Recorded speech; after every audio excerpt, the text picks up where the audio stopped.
무더운 날씨에 영과 영혼 또 육신이 건강하기를 축원합니다. 오늘은 계속해서 누가복음 8장 말씀을 보겠습니다. 1절부터 3절 말씀을 같이 읽겠습니다. 그 후에 예수께서 각 성과 마을에 두루 다니시며 하나님 나라를 선포하시며 그 복음을 전하실세 12 제자가 함께 하였고 또한 악귀를 쫓아내심과 병고침을 받은 어떤 여자들 곧 7 귀신이 나간 자 막달라인이라 하는 마리아와 헤롯의 청지기 구사의 아내 요한나와 수산나와 다른 여러 여자가 함께하여 자기들의 소유로 그들을 섬기더라.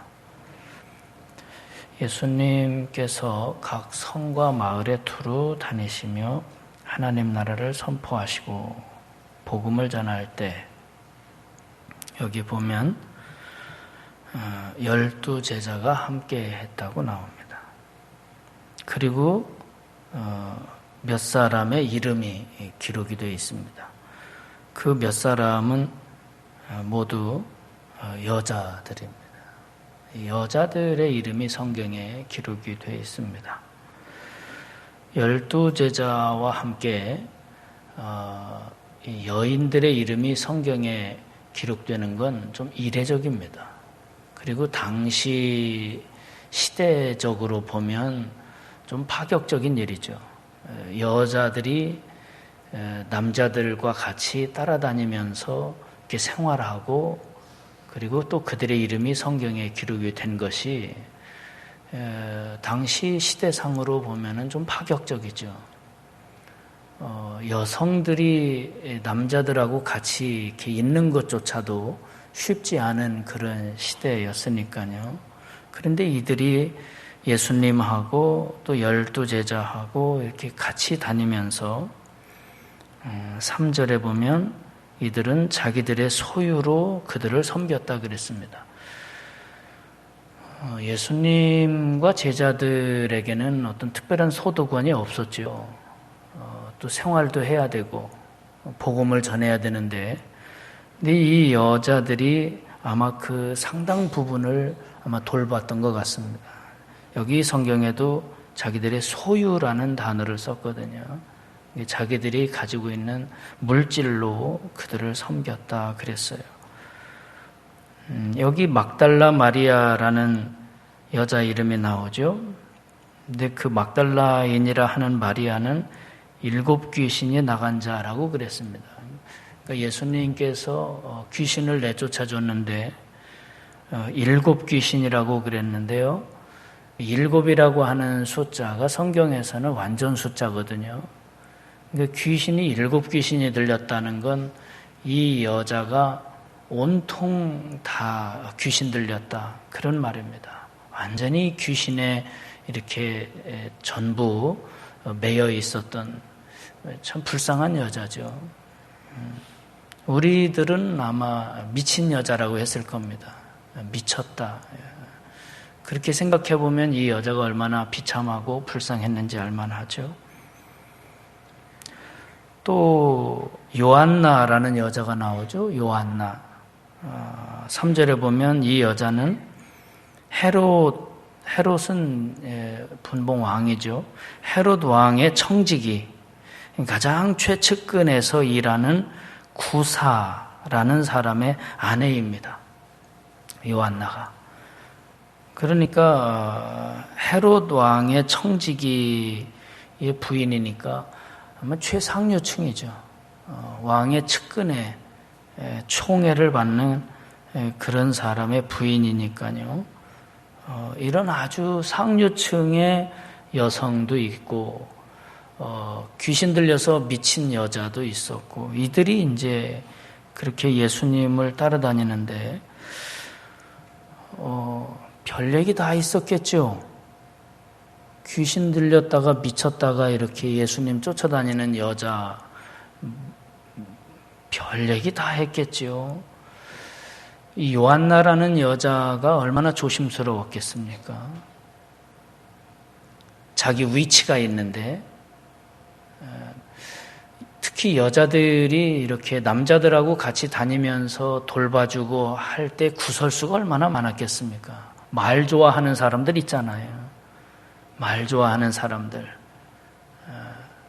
많은 얘기들 들렸겠죠. 또 이렇게 다른 남자들하고 오랜 기간을 같이 지내는 것, 이것이 쉽지 않은 일인데, 그런데 이들은 예수님을 따라다닙니다. 왜 이렇게 예수님을 따라다니면서 돌봤을까? 주변의 그런 따가운 시선에도 불구하고 그렇게 예수님을 따라다닌 이유가 뭘까? 여기 성경에 나오죠. 2절에 보면 예수님께서 그들에게 있었던 악귀를 쫓아내 주셨고 악한 귀신을 또 병을 고쳐주셨고 아마도 어떤 병을 앓고 있었겠죠. 또 막달라 마리아는 7 귀신이 나갔고 그러니까 이들은 예수님을 통해서 병 고침도 받았고 또 구원도 받았고 귀신에 잡혀 있었는데 치유받았고 그런 사람들입니다. 또 이들은 땅에 대한 소망, 이 땅에 대해서 집착하며 살고 있었겠죠. 그냥 세상 속에서. 그러다가 예수님을 통해서 하나님 나라에 대해서 들었고 소망을 갖게 됐고 고침받았고 구원받았고 그러니까 그걸 같이 전하고 싶었던 거죠. 복음 전하고 싶은 마음이 생겼던 겁니다. 돌봐주고 예수님 옆에서 섬겨드리고 그리고 우리가 가지고 있는 것으로 선교하고 복음 전하고 싶은 그런 열망이 생겼던 겁니다. 그러니까 따라다니죠. 주변에서 무슨 얘기가 있어도 그저 꿋꿋이 그렇게 주의 일을 했는데 복음서 후기에 보면 이 누가복음이 이제 거의 맞춰지는 부분에 가보면 이 여인들이 나와요. 성경에. 누가복음 23장 잠깐 가볼까요? 23장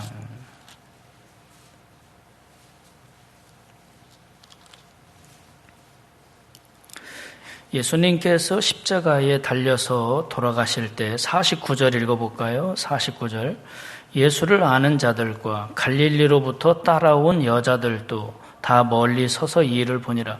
예수님께서 십자가에 달려서 마지막 숨을 거두시는 그 모습을 지켜본 여자들이 있습니다. 그렇게 예수님이 십자가에 달려서 돌아가시는 모습을 그들은 지켜봤고 예수님이 이제 죽으셔서 장사를 치렀는데 55절을 읽어보겠습니다. 갈릴리에서 예수와 함께 온 여자들이 뒤를 따라 그 무덤과 그의 시체를 어떻게 두었는지를 보고 돌아가 향품과 향유를 준비하더라. 예수님을 따라다니면서 섬겼던 그 여자들이 있죠. 이 여자들이 그냥 한두 번 그렇게 한 게 아니고 하루 이틀 그렇게 한 게 아니에요.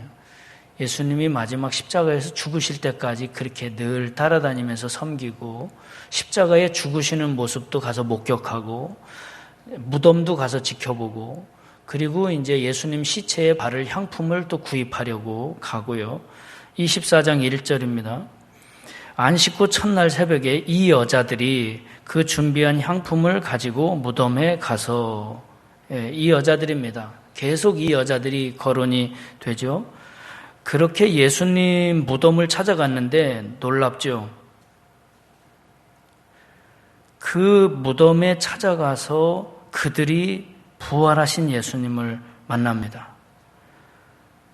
부활하신 예수님을 만난 그 여자들의 이름을 여기다 또 써놨습니다. 10절 읽어보십시오.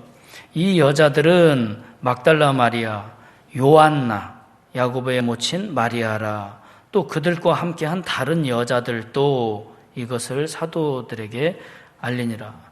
분명히 기록이 되어 있죠. 참 놀랍죠. 누가복음 8장에 보면 이렇게 예수님을 따라다닌 여자들이 그렇게 예수님 섬기고 근데 그들이 계속해서 그렇게 예수님 따라다닌 겁니다. 예수님 챙겨드린 거죠. 그리고 십자가에 죽으시는 모습을 보고 무덤도 가서 보고 그리고 안식 후 첫날에 일찍 가서 봤는데 놀랍게도 예수님이 부활하신 것을 본 첫 번째 목격자가 이들입니다. 얼마나 영광스럽습니까? 예수님이 부활하신 첫 증인, 첫 목격자. 참 놀라운 거죠, 이게. 영광스러운 거죠. 그들의 이름을 성경에 기록을 해놨습니다. 자, 그 다음 오늘은 또 4절부터 8장 4절부터 성경 볼까요? 4절 말씀 읽겠습니다. 4절만. 각 동네 사람들이 예수께로 나와 큰 무리를 이르니 예수께서 비유로 말씀하시되. 자, 또 예수님께서 동네에서 복음을 전하시는데 사람들이 많이 왔습니다. 근데 예수님께서 말씀을 하시는데 비유로 말씀하셨다 그랬어요. 비유로. 이 비유라는 말은요, 수수께끼 같다, 그런 의미가 포함되어 있어요. 어떻게 보면 쉬운 것 같은데 어떻게 보면 잘 모른다, 그런 말이죠. 수수께끼가 알듯 말듯 하면 잘 모르잖아요. 이 비유라는 뜻이 그런 뜻입니다. 그러니까 예수님이 이렇게 비유로 말씀하시는 이유가 있어요. 하나님의 말씀은 육신의 귀로만 듣는 게 아니라는 거예요. 하나님의 말씀은 온 마음과 영혼을 다해서 듣는 거라는 거예요. 비유로 예수님이 가르쳐 주신 것은요, 쉽게 들리라고 가르쳐 주신 게 아니에요. 여러분, 성경 말씀이, 하나님 말씀이 쉽다고 다 알아듣습니까? 물론 쉬우면 잘 알아들을 수는 있죠. 근데 하나님의 말씀과 진리는 쉬워서 잘 듣고 어렵다고 못 듣고 그런 게 아니에요. 하나님의 말씀은 아무리 쉽게 가르쳐줘도요, 영혼의 귀가 닫혀 있으면 못 들어요. 그리고 안 듣습니다. 쉬운 거하고는 상관이 없어요. 하나님의 말씀은 마음을 다해서 영접하는 겁니다. 아무리 어려워도 하나님의 말씀을 사모하면 영적으로 깨달아지는 은혜가 임합니다. 그러니까 예수님이 비유로 말씀하신 이유가 있어요. 어떤 분은 교회를 처음 나왔는데, 교회 다닌 지가 얼마 안 되는데 하나님 말씀이 잘 들린다 그래요. 은혜가 된다 그래요. 그리고 자꾸 듣고 싶어진다 그래요. 그런 분이 있어요. 그런 걸 어떻게 설명해야 됩니까? 이제 교회 나온 지 얼마 됐다고 뭘 알아듣냐? 여러분, 그게 그렇게 말해야 됩니까? 그게 아니에요. 교회를 오래 다녔는데도 말씀을 못 듣는 사람도 있습니다. 못 듣는 사람도 있고 거부하는 사람도 있고요. 하나님의 말씀을. 또 그런가 하면 지금까지는 하나님 말씀, 성경 말씀을 들었는데 이게 뭐가 뭔지 잘 몰랐었는데 어느 날 그게 들려지기 시작하는 분이 있습니다. 어느 날 은혜가 되는 거죠. 그러면 그때부터 그가 놀랍게 변해요. 삶이 변하고 사람이 변하고, 그런 것이 은혜죠. 그게 비유입니다. 비유. 하나님이 주시는 이 비유의 말씀은 내 마음을 다해서 가만히 귀를 담아 들으면 그게 나에게 생명의 양식으로 들려지는 거예요. 그게 비유라는 것은 내가 이 말씀을 잘 들어야지, 내가 깨달아야지 하고 들을 때 들려진다는 게 비유라는 말씀입니다. 그래서 예수님은 비유로 말씀하시는 거예요. 이게 잘 들으라는 겁니다. 이 말씀의 의미는 다른 게 아니에요. 쉽게 가르쳐 주려고 하신 게 아니에요. 잘 들어라, 그런 말입니다. 그래서 예수님께서는 이 말을 잘 듣는 사람도 있고 예수님이 하시는 말씀을 못 듣는 사람도 있다고 그랬습니다. 다 같이 사람들이 많이 모여 있는데 이 중에는 알아듣는 사람도 있고 못 듣는 사람도 있다는 거예요. 어떻게 해야 되겠습니까? 잘 알아듣는 여러분 되길 바랍니다. 주님의 말씀을 들어야 은혜가 되지 않습니까? 그래서 비유라는 말씀을 하신 거예요. 자, 예수님이 비유로 하신 말씀을 들어보십시오. 참 쉽죠? 아주 쉬워요. 근데 쉬운데 이 예수님의 말씀의 의미가 뭔지 여러분 생각해 보십시오.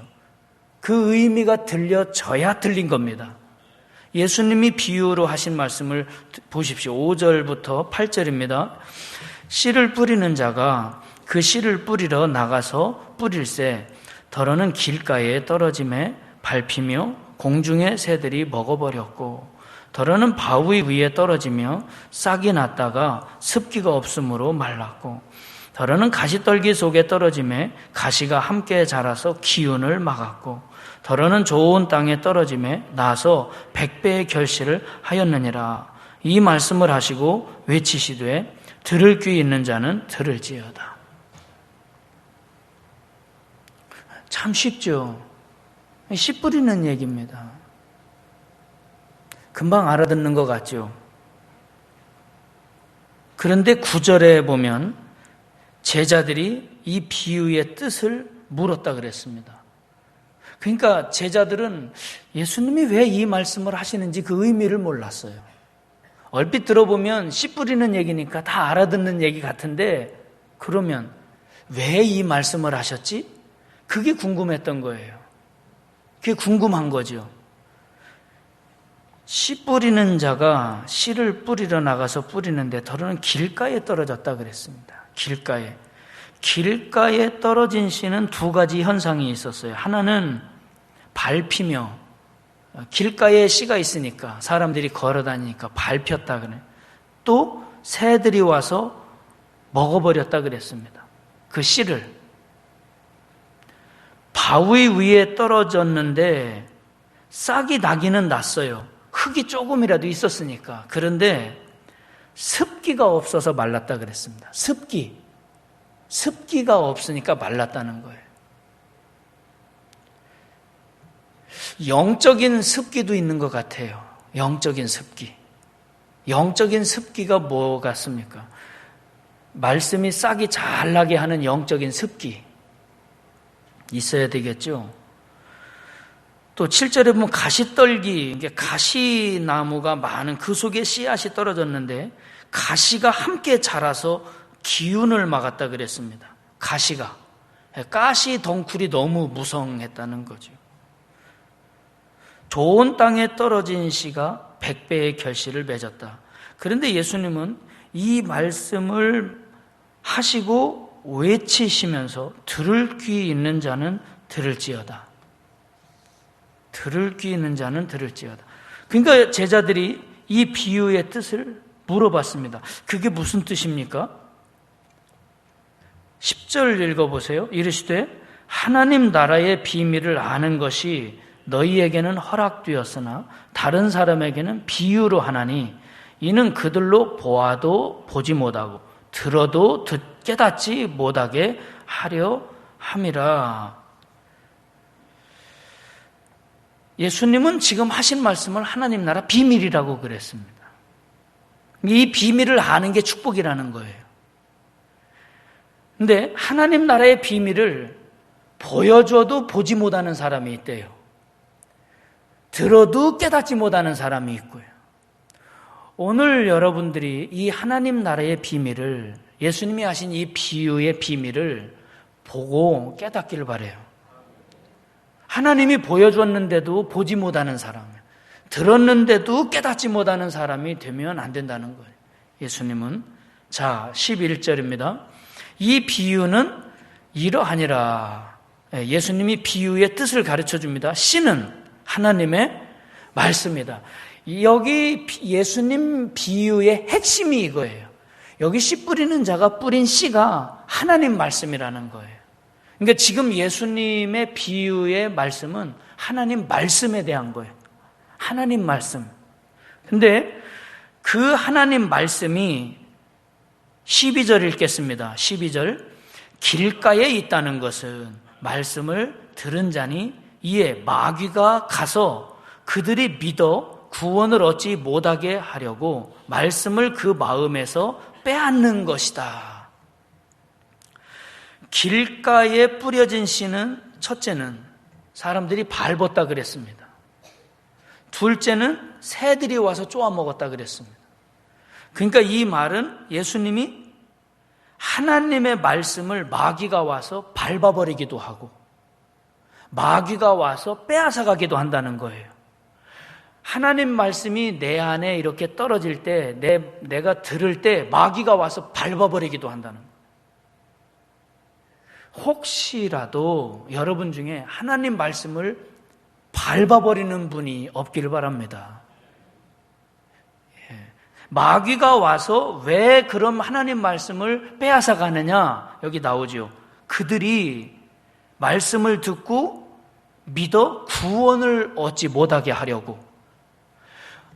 하나님 말씀을 들으면 그건 구원을 받는 거라는 겁니다. 그러니까 하나님 말씀은 강연이 아니에요. 지식을 습득하는 게 아닙니다. 구원을 받는 거죠.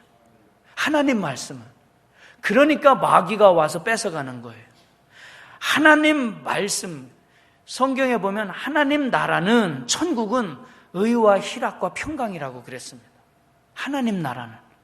그러니까 하나님 말씀이 내 안에 심겨지고 싹이 나면 내 안에서 동시에 싹이 나는 게 뭐냐면 의와 희락과 평강이라는 겁니다. 그러니까 하나님 말씀이 내 안에 들어와서 잘 자라면 구원을 받는데 그 구원이 뭐냐면 희락과 평강과 의라는 거예요. 이게 마귀가 그렇게 못하게, 우리 마음이 평안하지 못하게, 우리 마음이 기쁨이 생기지 않도록 뺏어간다는 거예요. 아, 마귀가 말씀을 빼앗아가는구나. 그런 걸 깨닫죠. 18절 읽어보겠습니다. 18절. 그러므로 너희가 어떻게 들을까 스스로 삼가라. 누구든지 있는 자는 받겠고 없는 자는 그 있는 줄로 아는 것까지도 빼앗기리라 하시니라. 어떻게 들을까 스스로 삼가라. 그렇지 않으면 빼앗아 간다는 거예요. 마귀가. 스스로 삼가라라는 말이에요. 귀담아 들으라. 하나님 말씀은 귀담아 들어야 된다는 거예요. 건성 듣지 말라. 15절을 같이 읽겠습니다. 좋은 땅에 있다는 것은 착하고 좋은 마음으로 말씀을 듣고 지키어. 착하고 좋은 마음으로 말씀을 듣고, 착하고 좋은 마음으로, 착하고 좋은 마음으로 말씀을 듣고 그걸 지키고. 13절입니다. 두 번째, 바위 위에 있다는 것은 말씀을 들을 때에 기쁨으로 받으나 뿌리가 없어 잠깐 믿다가 시련을 당할 때에 배반하는 자요. 바위 위에 떨어진 씨가 왜 말랐다고 그랬습니까? 습기가 없어서. 근데 여기 말씀은 뭐라고 나옵니까? 시련이라고 나옵니다. 그게 시련이랍니다. 우리들 인생 가운데 삶 속에 시련이 있다는 거예요. 그 시련이 우리를 마르게 한다는 겁니다. 내 심령을 마르게 하고 마음을 마르게 하고. 우리들이 신앙생활을 하거나 살아갈 때 어려움이 오면, 힘든 일이 오면 심령이 마른다는 거예요. 영이 마르고 마음이 마르고 감정이 마르고 딱딱해진다는 거죠. 그러면 배반한다는 거예요. 거부한다는 겁니다, 이게. 하나님 또 말씀, 은혜 다 거부한다는 거예요.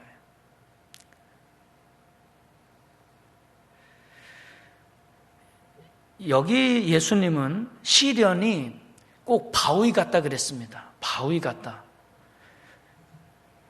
우리들에게 오는 시련이나 어려움이 바위 덩어리 같다는 거예요. 딱딱하고 크다는 거죠.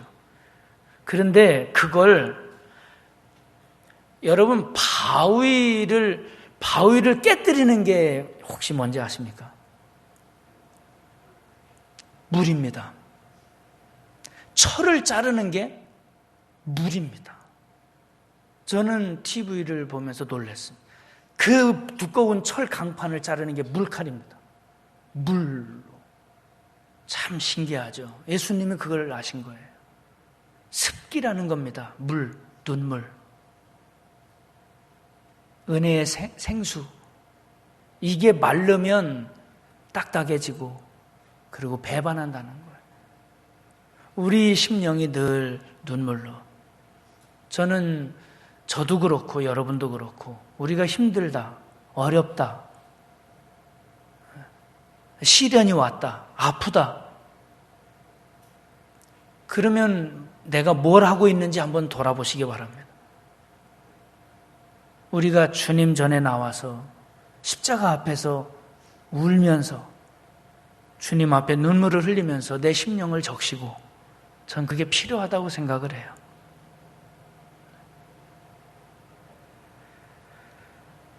(15절에) 말씀이 나오지 않습니까?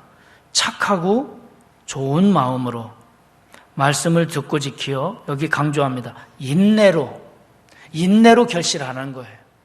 어려움이 올수록 더 인내해야 된다는 겁니다. 인내로 결실하자. 그 다음 14절 읽겠습니다. 가시떨기에 떨어졌다는 것은 말씀을 들은 자이나 지내는 중 이생의 염려와 재물과 향락에 기운이 막혀 온전히 결실하지 못하는 자요. 가시떨기에 떨어진 씨는 가시가 자라서 기운을 막았다 그랬습니다. 가시떨기가 억세고 강하지 않습니까? 그게 이제 둘러싸면 꼼짝 못하죠. 그러니까 숨이 막히게 하고 조여오고 덮어버리는 게 이게 가시떨기라는 건데, 하나님의 은혜, 하나님의 말씀과 축복을 덮어버리고 숨을 못 쉬게 만드는 게 있다는 거예요. 은혜 못 받게, 주의 일 못하게, 예배드리지 못하게 둘러싸는 거, 교회 못 나오게 가로막고 있는 거, 가시떨기. 선교 못하게 방해하는 거, 가로막고 있는 겁니다. 이게 가시떨기입니다. 그게 뭐냐? 이생의 염려, 또 재물, 돈, 그 다음에 향락, 즐거움이라는 겁니다. 마음의 걱정, 염려, 분노, 상처, 감정, 이게 은혜를 가로막는 가시떨기입니다. 이게 하나님 앞에 나가지 못하게 막고 있는 것들이에요. 은혜를 못 받게 하죠. 돈의 욕망, 돈 버는 것 때문에, 돈 욕심 때문에 은혜를 막고 있다는 거예요. 이게 가시떨기예요. 예배 못 드리게 하잖아요. 숨 못 쉬게 하잖아요. 영적인 호흡을 못하게. 향락이 뭡니까? 이게 즐거움입니다. 세상의 즐거움. 세상 즐거움, 재미에 빠지면 이게 결국은 하나님의 말씀에서 점점 멀어지게 만드는 거예요. 우리 15절을 다시 읽겠습니다. 좋은 땅에 있다는 것은 착하고 좋은 마음으로 말씀을 듣고 지키어 인내로 결실하는 자니라. 아멘. 말씀을 듣고 깨닫고 구원받고 기쁨이 넘치도록 그렇게 하지 못하게 방해하는 것이 마귀입니다. 마귀는 우리에게서 말씀을 뺏어갑니다. 마귀는 우리에게 시련과 고난을 가져다 줍니다. 마귀는 세상의 염려와 본의 유혹으로 우리를 자꾸만 시험을 합니다. 8절에 예수님은 말씀하셨습니다. 이 말씀을 하시고 외치시되 들을 귀 있는 자는 들을지어다. 이 시간 성도 여러분, 한번 조용히 묵상해 보시기 바랍니다. 나는 어떤가? 내 마음은 지금 어떤가? 기도하겠습니다.